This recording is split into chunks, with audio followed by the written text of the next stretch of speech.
What's going on, guys? Welcome to Actors Boulevard. So my name is Paul, I'm your host, and I would like to welcome each and every one of you to this podcast.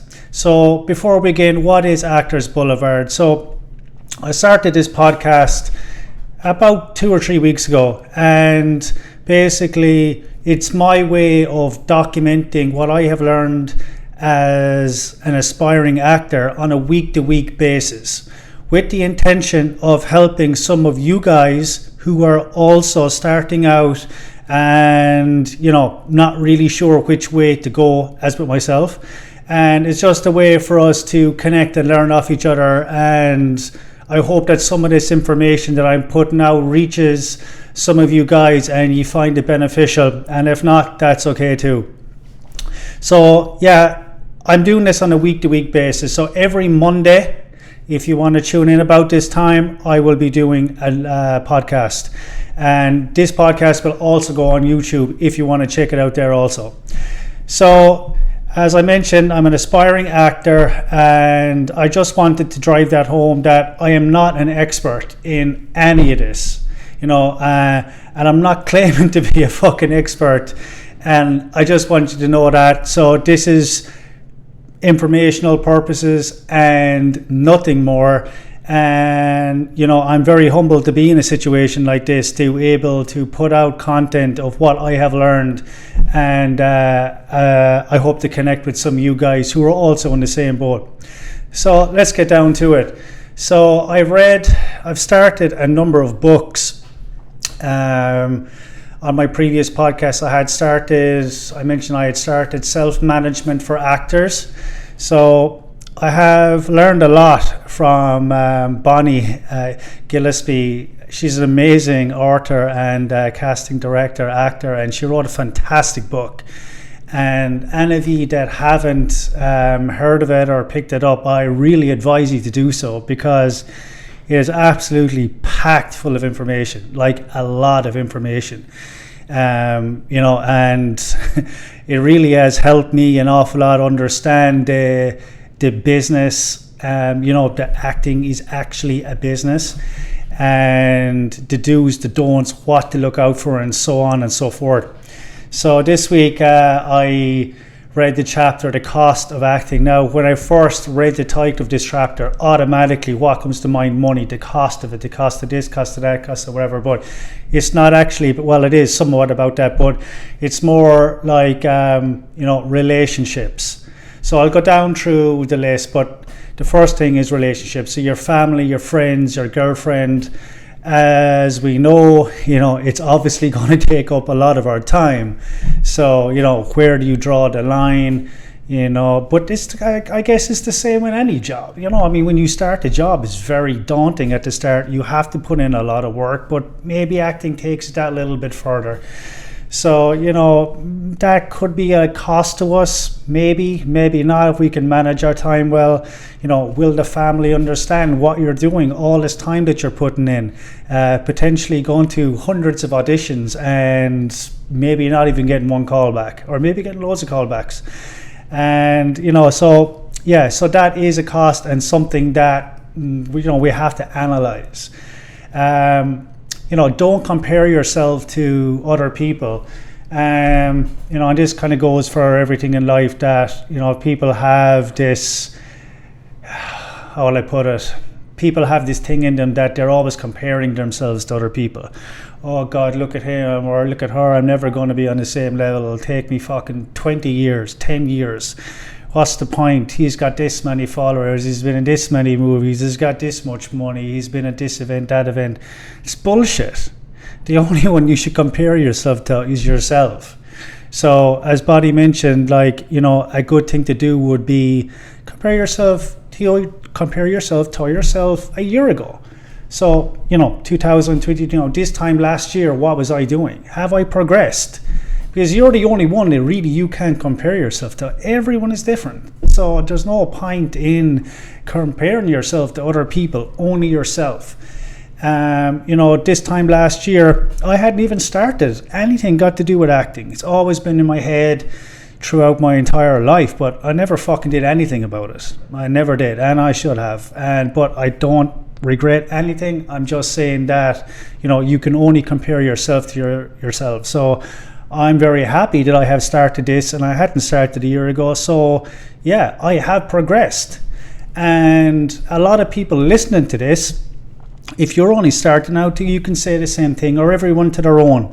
You could have been at it last year and you may have not got any roles or any callbacks, but this year you may have. I mean, like, everyone to their own. But I think that's an important thing, to only compare yourself to yourself.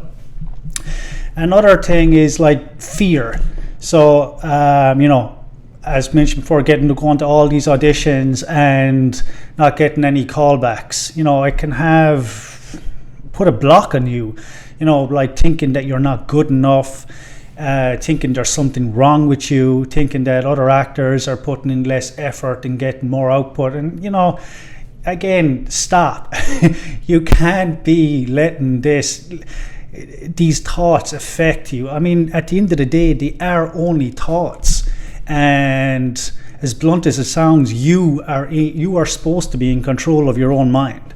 So, there's lots of things you can do to get control of your own mind and kind of push aside them thoughts, because it's them thoughts that, can block creativity and other things and getting us to do what we want to do.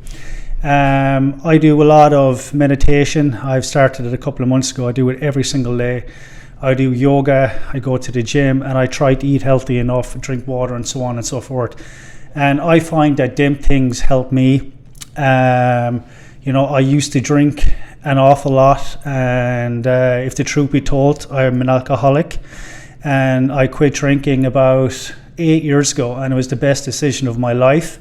But everyone is not so lucky, and I understand that from addiction, it can seem like at the time that it's a way out, but trust me, it's not. It's a fucking disaster.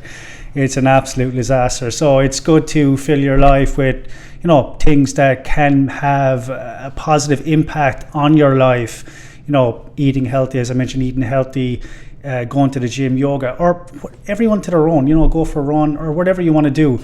But leaning towards alcohol, drugs, and so on and so forth is not good, and only makes things worse. Sure, you heard the stories before, so just leave that at that. But yeah, try and do the things that actually will benefit your life, not make them worse. Fairness. So, as I mentioned, I have got no parts in series or movies or any part for that matter. But from what I have read and talking to people, the acting world is not fair. And you could go to a lot of auditions and do an awful lot of work and not hear anything back. But one thing that I have read is that, not to take this personally. It's not like a personal vendetta against you. It's just a very competitive business. And, just keep working at what you're doing and don't let it fucking upset you. If you let these things get to you, just forget about it. They'll just keep building up and up and up. And you'll come to a stage of your life you can't take any more, and then you'll give it up. And then you look back in 10 years' time and say, oh man, why did I do that? Why? And for me, regret is probably the thing that I fear the most. Being 80 years old and, something happening or whatever, and you're sitting at home and you're saying, oh man, why did I do that? Or why didn't I do that? And just, regret. I wouldn't give a shit if I tried 100 things as long as I tried them, so, go for it, and don't let the whole fairness, it's not fair, and pity me bullshit bring you down, because, it's not just acting, is it? That's everything in life, really, for being honest. All the negativity then as well that people are going to throw at you. You'll have friends, family, and even when you're putting out content, there'll be people trying to put you down, and that's not a reflection on you. That's a reflection on them. And in a way, it's always how you look at it. I personally, before, I used to, if I got negative comments, and not like good criticism. I'm talking about the negative comments. I would block people, I would delete the comments, and you know what, I really don't give a shit anymore. I use them to my advantage. So if I got a negative comment now, I'd be like, I actually feel sorry for this person, you know, because there's actually, and like, not like bad sorry, truthfully sorry for this person. Like there's actually something wrong with their lives that they actually have the time to go on someone's profile and write a negative comment. Ridiculous. But you know, you can use them as fuel to your fire. And you know, if someone tells you can't do this, I find that so like it's a driving force for me. Being told I can't do something, and you know, I listen to a lot of music, and one of the lyrics that really sticks out that I remember is I don't know if any of you listen to Eminem, but on The Way I Am, he goes like, that's fuel for the fire, and he basically uses all this negativity towards his advantage. And you know, we all can do the same. We can turn it around and turn every negative comment into a positive comment, you know, to yourself. And if you can do that, well, then you'll welcome the negativity, because they'll actually encourage you, you know what I mean, to do better and to keep moving forward. So just to bear that in mind. Commitment, yeah. You know, people get knocked down in life so much, but it's only the people who keep coming back and coming back and keep trying, and that eventually get it. You know, I've listened to a lot of people. I listen to a lot of podcasts, and an awful lot of successful people say, you know, it's the people who keep coming back and keep trying and putting in the work that eventually will happen. Could take 10 years, could take 15 years. There's no quick get rich scheme really. You might hear 1 in a million getting it, but that's about it. But another thing to bear in mind as well is along the lines of commitment too, is if you say you're going to turn up at an audition, you should just be respectful and turn up at that audition. I've read on the book, and it was actually quite a surprising thing that I read, that like in LA, over 40% of people that say they're going to turn up at audition do not turn up at the audition. And you know, it's an absolute disgrace, to be quite honest with you. Is you're not just affecting your own life by not turning up, but you're also totally disrespectful for other people's time and you know what they have scheduled, and they expect you to be there. But the sad truth then is, like, they actually don't expect you to be there, and they shouldn't even be that way. You know, they're only expecting, again, you know, out 60% of the people to be there, and that's one of the reasons that casting directors actually reach out to a lot more people, because they know less people are going to turn up, so that they'll actually hit the numbers that they want to audition. So be respectful for other people's time and effort, and if there's an honest reason that you can't turn up to something, well, you know, shoot them a message, or you know, give them some notification that you're not going to be able to make it. You know, so bear that in mind. Fees and scams. So yeah, people trying to scam you out of your money, basically. Agencies, management companies, you know, saying that, oh, this will be this much money to get your reels on the agency's house reel and stuff like that. It's bullshit. Do not give agencies or management companies any upfront money. They get paid when you get paid. They get paid on commission. That's how they get paid. You know, so be very wary of that. A lot of people don't even, you know, they're always just trying to scam you. So a couple of ways you could check. Obviously, Google them. Very obvious, but you know, it works. And also go on IMDb and see, is there anything about there in them, or if they're even on there, you know what I mean? So, and if you do find these people trying to scam you, and if they have a scam website, report them to the Better Business Bureau or the State's Attorney's Office and put a stop to it, because you don't want other people you know, falling for these scams. It's not fair, because you're only feeding the scam then as well. You know, if you don't directly report it and someone else gets scammed and they're not shut down, well, indirectly you're actually feeding to it, and that's not right. It's not right. Know when to say no. So just say that your particular brand, what you're trying to portray as an actor, whatever, whether you're comedy movies or horror movies or whatever your brand is. So like if you are waiting and you're waiting a year or even 2 years for a role, and you get a call one day for a role that you want to come in for, you've been offered, but it's totally off your brand. Just really have a think about if you want to actually go down that route.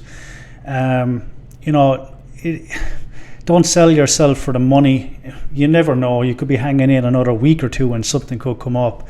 But you want something that's going to be on brand, because by this stage you're probably going to have your website. Your bullseye. You would have already gone to events and stuff like that, and you might be kind of, even though you might have gotten your roles, you might be semi-known, and you don't really want to do something completely off-brand and a step in the wrong direction, basically, is what I'm trying to get at. So, something to bear in mind, unless, trying to block out anything that might affect what you're actually focused on, and just something to bear in mind. So the next book that I actually finished during the week is Sanford Meisner on Acting. Great guy, and I found the book very, very interesting. Trying to feed off other people's impulses, their emotions, their instinct, trying to exercise your brain yourself to follow the truth, believing in imaginary circumstances, believing they are true, and the actor will shine. Learning the script mechanically with no emotion attached to the words.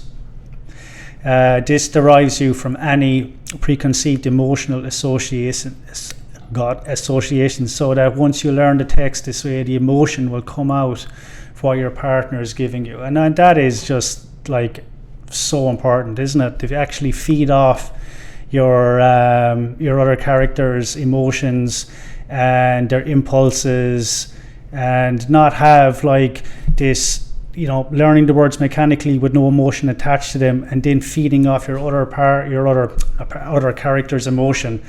To give a really truthful, honest scene. It seems like total sense, really does. Regarding the acting classes, I mentioned this last week as well, that I was starting in the beginning of May. I was supposed to be starting with a girl called Shelley Black, and she worked, this was in the Houston area, and there was a bit of a juggle up with my times, so I had to actually change class. But now I'm starting with this guy called Deke Anderson, and he's on IMDb. He's been in a lot of movies, producer, director, actor. Seems like a very decent guy. I actually found him on Reddit. There was great reviews about him, so I'm extremely pumped to be starting his classes on the beginning of May. I'll definitely let you know how we got on with them. Other than that, during the week, I've been doing an awful lot of online research, and about getting in touch with your emotions. So sometimes emotions obviously can, if you're not on, say, just in normal life, they happen naturally. You're not like saying, oh, I'm sad now, I need to cry. But I haven't like really tried, because I haven't had any acting classes yet. But I think that I'm not really the crying type of person. I can't even remember the last time I cried. But I think it's something that I may have an issue with. So I've been doing a lot of online research, and seemingly there's a lot of people that find it hard to like cry or be sad on the spot, and I know there's the emotional preparation before you go on set and all that. But even still, so I was looking into ways to see could I improve on that, and lots of information about it. There's this girl that I found on YouTube, actually. It's acting with Kira, and she goes through a lot of stuff, and I actually found her quite helpful. I'll put a link in the description if any of you want to see it. But like, she kind of goes on to say that, you know, if you're on set, and just say again, if it's a sad scene and you're supposed to be crying and you're supposed to be sad and all the rest of it, that with everything going on, with lots of people there, and you know you have to cry, and the more you try to cry, it actually puts a block on you. So which is true, I guess. So Kira was saying that, you know, one of the ways that you may be able to get around it is to actually try and hide your emotion, and not to pay too much, not to focus too much on actually crying, but trying to hide your sad emotion. Because sometimes when we do that in real life, we're actually like, you're not going to start bawling, crying in the middle of a restaurant. you're trying to hide it. So that's something to bear in mind. And you know, if you kind of have that in mind, and of course you're 100% in character, but if you have that in mind, it takes an awful lot of the stress and the boulders on your shoulders, trying to actually like shed these tears. That if you take the stress off yourself and try to hide it, that will actually maybe come out easier. So that's something that I'm definitely going to practice this week and see how I get on with it. I've been reading up a lot as well on short movies, and I've always wanted to create a movie. A feature film is a bit way too much right now, but you know, I think it'd be good for actors to understand, especially new actors like myself, to understand the different people involved in production, directing, you know, producing, the script writer, and so on and so forth. And you know, if you know what all these guys not do on set, but a little bit deeper than that, you know how they operate, you know how they shoot, you know what's involved and stuff like that. And I think that one of the ways to have a great understanding for this is to generate your own short movie. So I have started on that, but I hit a wall straight away. That, well, first of all, I did like tons of research on YouTube during the week, a lot of hours on short movies and how to create them and so on and so forth. But creativity was one of the ones that I instantly hit like a roadblock. You know, it was like the story that you have to create, it has to hit like a number of key points, like a story structure, if you will, and nailing the story, one of the most important critical points, an engaging story that draws the audience in from the very start and keeps them on edge, and so on and so forth. So I've been looking up ways on how to spark creativity, and for anyone that's interested, I found a good few ways, and they actually have worked for me. I've generated a few ideas, you know, just draft ideas. I haven't developed anything yet, but anyway, to try and help spark the creativity, you could try going for a walk, just taking in your surroundings, getting out of the house, going to walk around the town or city if you are, or if you're living in a rural area, just going for a walk by yourself and just taking in your surroundings, and try not to like go overboard thinking on shit. Just let it kind of come naturally. Listening to music, and this is the one that I actually found most beneficial, to throw on the headphones, because there's so many, obviously there's a lot of different songs that people listen to, but there's a lot of lyrics that tell stories, depending on the artist. And a lot of these, like even one or two lines of a song could actually help you create an idea for a story that you could build around. You know, I as I say, I have generated some draft ideas just from listening to music during the week, and you know, it's a bit of a break as well. Throw yourself down the couch, or even do whatever you're doing. Just stick in the headphones or have it playing at your computer or whatever, and get your your subconscious kind of working on being creative around the lyrics, and something might pop up for you also. Getting a blank page and just start writing down what comes into your head. It's really as simple as that. Just start writing down stuff. Your life experiences. Have you had anything in your life that really stood out, that you feel really passionate about, that you would want to tell people about? They don't really have to know the reasons why, or like what it really means to you or anything like that. It can be quite personal, but you could generate ideas off of that. If something happened in your life, something traumatic or anything really, you know what I mean. Someone you met that you were inspired by, you created anything, something that means something to you. Another way is watching movies. just watch movies. I've watched a lot on Quentin Tarantino. Really inspirational guy, and he said that for the movie he directed of Reservoir Dogs, that he actually got the idea from that movie off a scene where there was a lot of guys in one room. I can't remember the name of the movie, but he got the idea for that movie off one scene off another movie and just created a whole movie off it, which is pretty cool. So watching movies, and I'm sure everyone that's listening to this loves movies. So there you go.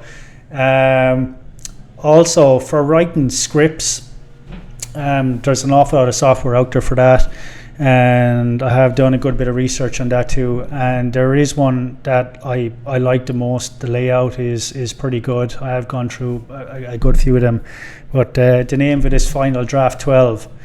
They have a free trial version for I think it's 30 days or 28 days or something like that, and then it's $200 after that. Then the only thing is though, you have to pay for every upgrade that's out for Final Draft 12. You have to pay. I'm not sure how, it might only come out every year or two, whatever. It's not a big deal, but that one I kind of found the best, and I think it's around the longest as well. There's a lot of good features in it. So yeah, I don't think there was anything else I was at during the week, acting wise anyway. I think we'll leave it there, guys. I hope some of you that the content in the podcast helped some of you guys. You picked up something off it. And I'm really interested to hear from you guys as well. If you want to write down in the comments, as I say, this will be a podcast, but also a video podcast on YouTube. So depending where you're watching it or listening to it. And I hope you have a fucking killer week. And thanks for tuning in, guys. Appreciate it. Take it easy.